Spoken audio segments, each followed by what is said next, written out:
할지어다. 아멘. 이 시간 은혜 받은 나그네의 삶이라는 제목으로 함께 말씀을 살펴보겠습니다. 그런 말이 있습니다. 함께 여행해 보면 그가 어떤 사람인지 알 수 있다. 평소 알고 지내던 혹은 모르는 사람하고 왜 여행사의 패키지로 여행을 할 수도 있겠죠. 알던 모르던 그 사람과 여행해 보면 그 사람이 어떤 사람인지 다 나온답니다. 기본 성격부터 예를 들면 그래도 나름대로 좀 주도 면밀한 계획형인지 그때그때 융통성을 발휘하는지, 나선 걸음에 최대한 많이 돌아다니리라, 여행을 또 언제 가냐, 많이 돌아다니는 열정적인 유형인지, 쉬엄쉬엄 다니며 좀 쉬어가자 힐링을 추구하는지, 식성들은 어떤지, 누군가는 또 잠자리가 바뀌어도 잘 자는데 누군가는 잠자리만 바뀌었다 하면 아무리 피곤해도 잠이 안 와서 힘들다는 예민한 분들도 있고요. 나는 잘 때 심지어 안대까지 착용하고 완전히 깜깜하게 잡니다라는 분이 있는 반면 무서워요. 저는 수면등이 꼭 필요합니다. 뭔가 약한 불을 켜두고 잡니다. 이런 분도 있을 겁니다. 다 나옵니다. 그래서 여행을 할 때는 또 돌발 상황이 있죠. 같이 여행을 하는데 저기 분명히 화요일에 문을 연다는 식당이 있다고 예를 들어 볼게요. 갔어요. 리모델링하네. 내지는 주인이 갑자기 상을 당해서 문을 닫았네. 그런 돌발 상황이 맞닥뜨리면 그러면 어떻게 결정하고 어디로 가서 밥을 먹을 것인가, 어떻게 대처를 하는가, 아니면 누군가가 제시한 의견을 잘 따르는가, 아니다 내 말이 맞다고 서로 우기는가, 또 다른 대안을 제시할 수 있는가. 여행하면 다 나온답니다. 그런데 오늘 본문은 우리 그리스도인들을 잠깐 여행하는 여행객 정도가 아니라 나그네라고 합니다. 나그네의 고향 혹은 어떤 목적지 내지는 이제 거처로 옮겨서 정착합니다라는 그 정착지에 도착하기까지 굉장히 긴 여행을 감내해야만 하는 사람들을 나그네라고 합니다. 그 중에는 심지어 어떤 정착할 곳도 없는, 기반이 없는 그야말로 떠도는 나그네도 있을지 모르겠습니다. 이 땅에서 나그네로 살아가는 이 고단한 우리 그리스도인들의 이 땅에서의 삶, 과연 어떨까요? 오늘 말씀을 통해 살펴보도록 하겠습니다. 오늘 본문인 베드로전서는 먼저 종말론적입니다.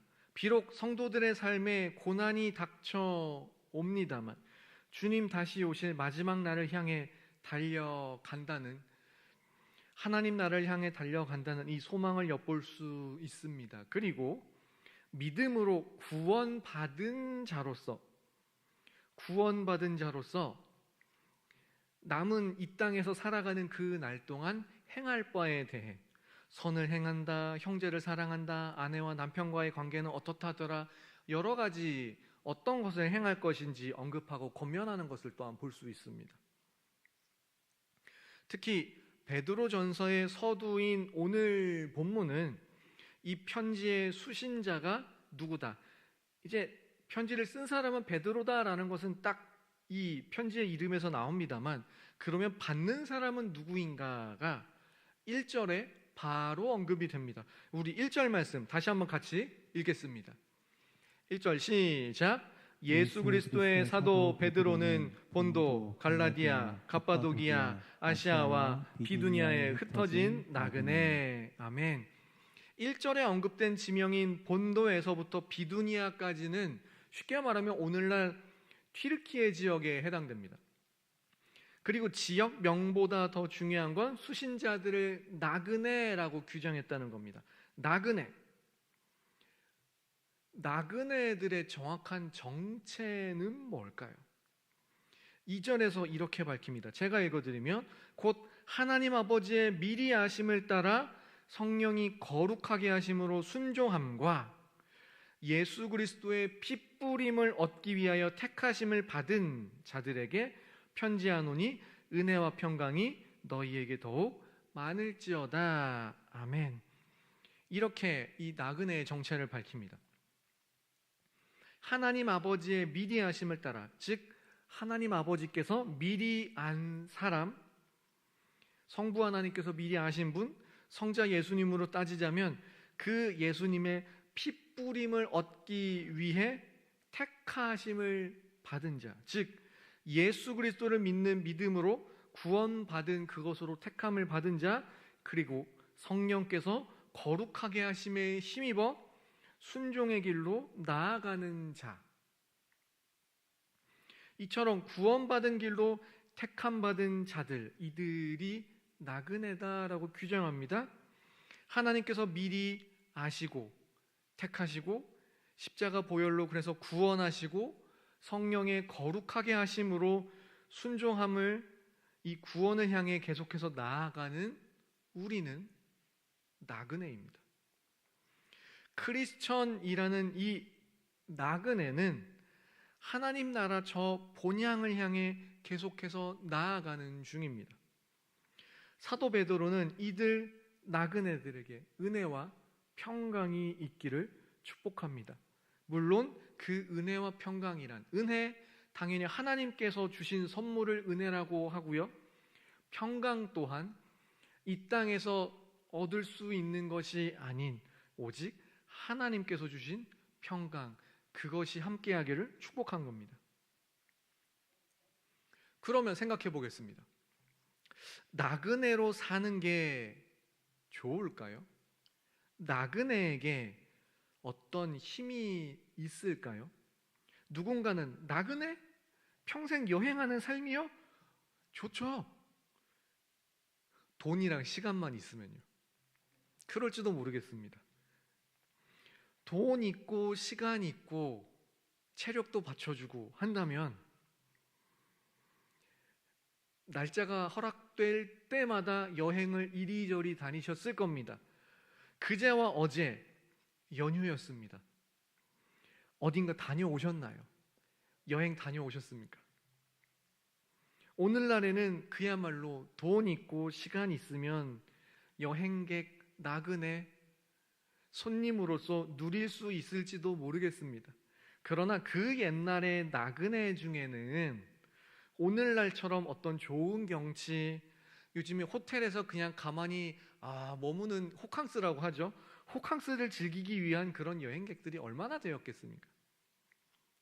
나그네다 하면 당시 대다수 사람들은 일정한 목적에 의해 목적지가 있어서 움직이거나, 내지는 과거 아브라함이나 다윗처럼 그 나라에 기근, 가뭄이 들어서 혹은 국간의 소요 사태 등의 이유로 피신하거나, 심지어 그냥 고정된 거처, 내 집이 없는, 떠돌 수밖에 없는, 사는 게 마땅찮은 그런 사람들이 나그네였습니다.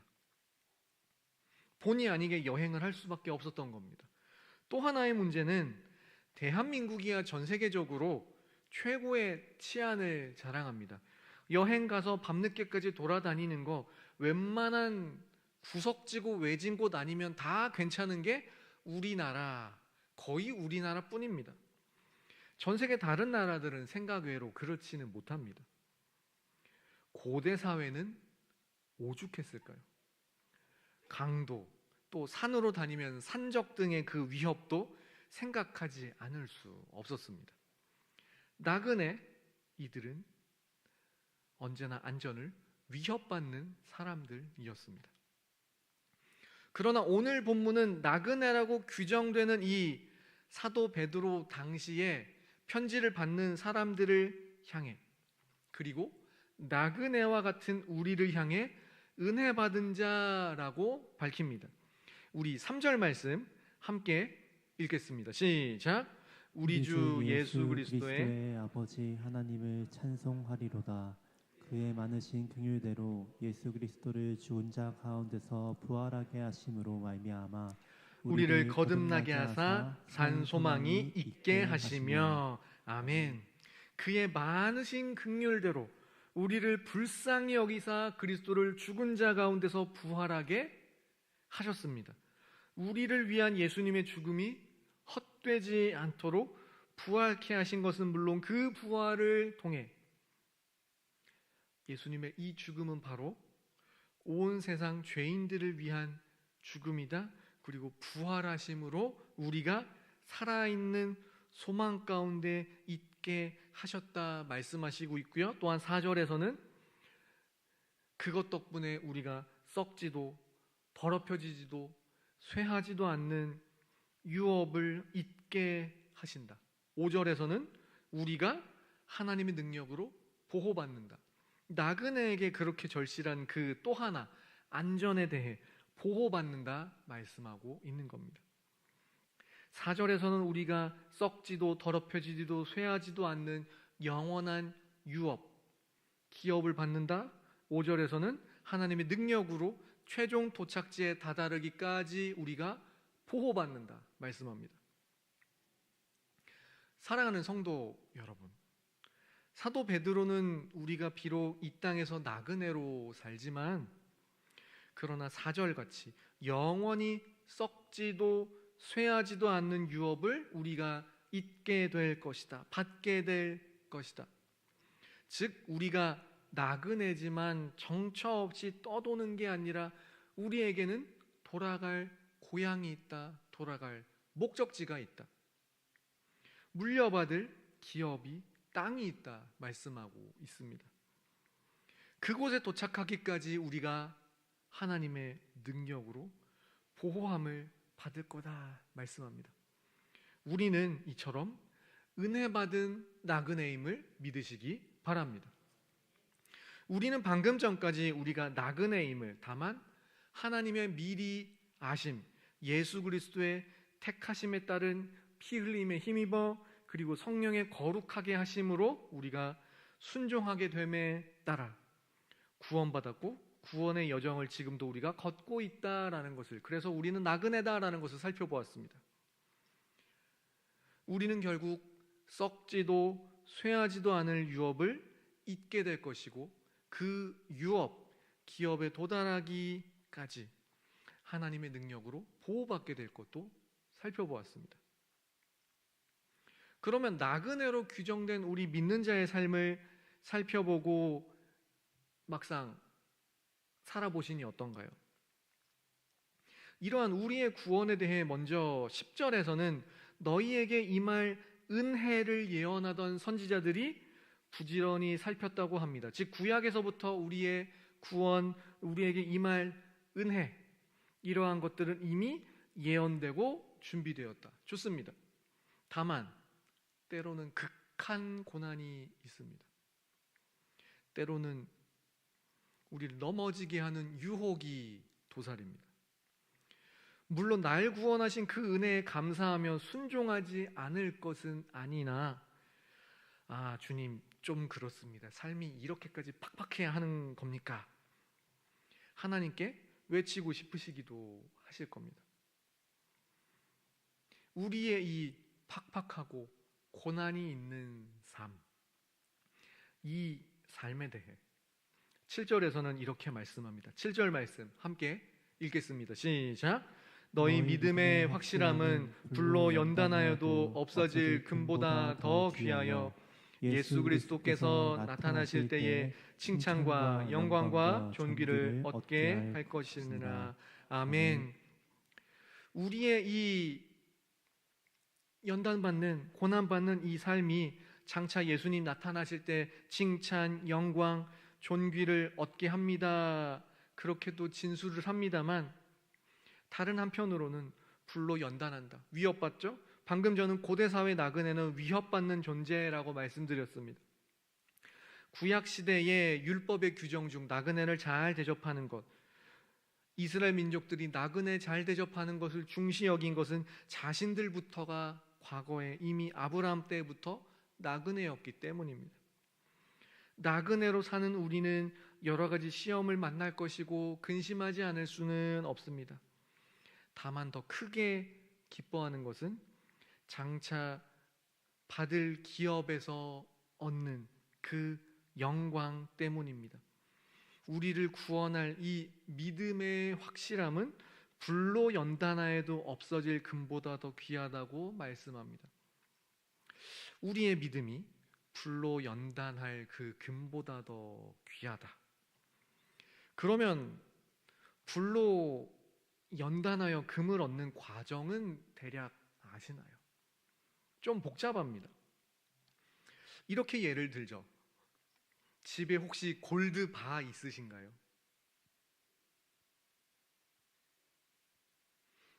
전혀 반응이 없으신 거 보니 집에 하나쯤은 다들 당연히 있는 거 아니야 싶으신 것 같습니다. 골드바 만드는 과정은 대략 이렇습니다. 이제 광산에서 뭔가 캐내면 금 원석에는 금만 딱 있는 게 아니잖아요. 섞여 있잖아요.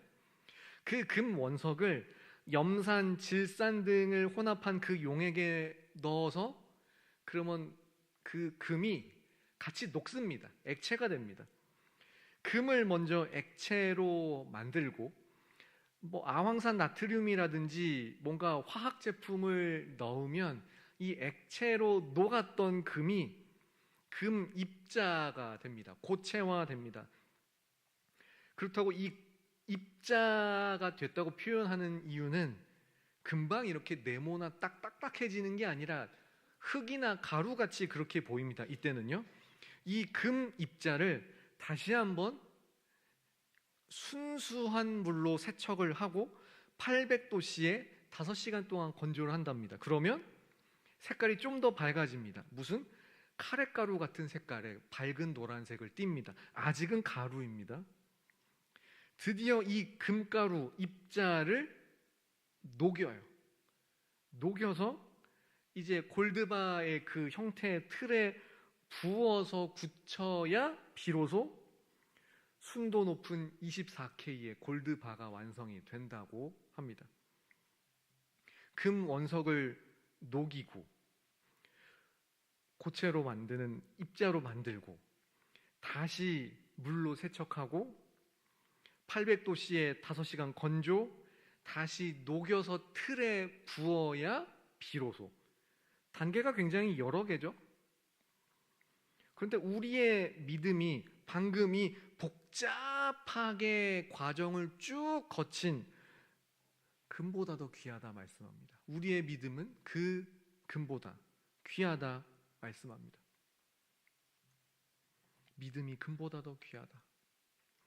이와 관련된 주옥 같은 고백이 구약에 있습니다. 욥기 23편 10절 말씀 함께 읽겠습니다. 시작. 그러나 내가 가는 길을 그가 아시나니 그가 나를 단련하신 후에는 내가 순금같이 되어 나오리라. 아멘.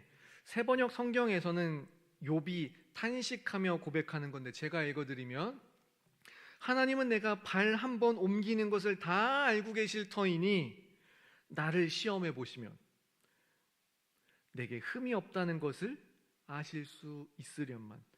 고난 중에 처한 욥이 자기 한 걸음 한 걸음을 주님 시험해 보시면 흠이 없다는 것을 아시지 않습니까? 탄식하며 그 고통과 고난과 단순히 자녀들이, 재산이, 자신의 육체뿐만 아니라 새 친구들에게 혹독하게 당하기까지 그 모든 고난을 다 통과해서 그 믿음이 참 정결하다는 것이 드러나기까지 꽤 장황하게 욥기도 고백을 했죠. 하나님께서 시험해 보신다. 고난이 나를 단련한다. 내게 흠이 없다. 있는 것이 하나하나 단련되어지고 점점 순전해진다. 이 억척스러운 나그네의 길은 이미 구원을 확정하고 목적지를 향해 가는 우리에게 더 순도 높은 믿음을 가지고 그 나라에 도달하게 합니다. 그래서 살아내기 결코 쉽지 않은 우리의 이 나그네 인생, 물론 주님 뜻대로 살고 싶습니다 뿐만 아니라 실제로 그렇게 살아가도록 인도하시는 순도 높은 우리의 나그네의 삶이 되는 겁니다. 말씀을 정리합니다. 우리는 지금까지 나그네와 같은 우리의 삶을 살펴보았습니다. 이 세상이 때로는 마치 내 땅, 내 집인 것처럼 착각하며 살 수도 있습니다만, 우리를 아시고 택하시고 거룩하게 순종하도록 구원하신 그 은혜에 힘입어 우리가 구원받았고 지금도 구원을 향해 나그네의 길을 우리는 걷고 있습니다.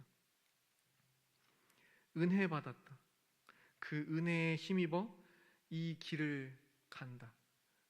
은혜로 시작한, 구원의 은혜로 시작한 베드로 전서는 후에 마칠 때도 이 나그네의 길이 은혜의 여정으로 마무리되는 것을 볼 수 있습니다. 마지막으로 베드로전서 5장 10절 말씀 함께 읽겠습니다. 시작. 모든 은혜의 하나님 곧 그리스도 안에서 너희를 부르사 자기의 영원한 영광에 들어가게 하시니가 잠깐 고난을 당한 너희를 친히 온전하게 하시며 굳건하게 하시며 강하게 하시며 터를 견고하게 하시리라. 아멘. 모든 은혜의 하나님, 우리에게 먼저 은혜를 베푸신 하나님께서 끝까지 구원의 여정으로 이끄시는 이 나그네의 길이 결코 쉽지 않습니다만, 우리를 이 영원한 영광에 들어가도록 그렇게 약속하신 주님께서 잠깐 당하는 고난을 통해 우리를 온전하게, 굳게, 강하게, 그리고 우리가 받을 그 구원의 터를 더욱더 견고하게 하신다 말씀합니다. 우리를 더 순도 높은 믿음으로 단련하시고 영원한 기업에 다다르게 하실 우리의 남은 인생의 여정을 기대하며 우리에게 예비된 그 목적지까지 주의 보호하심을 믿으며 달려가는 우리 모두가 될 수 있기를 소망합니다.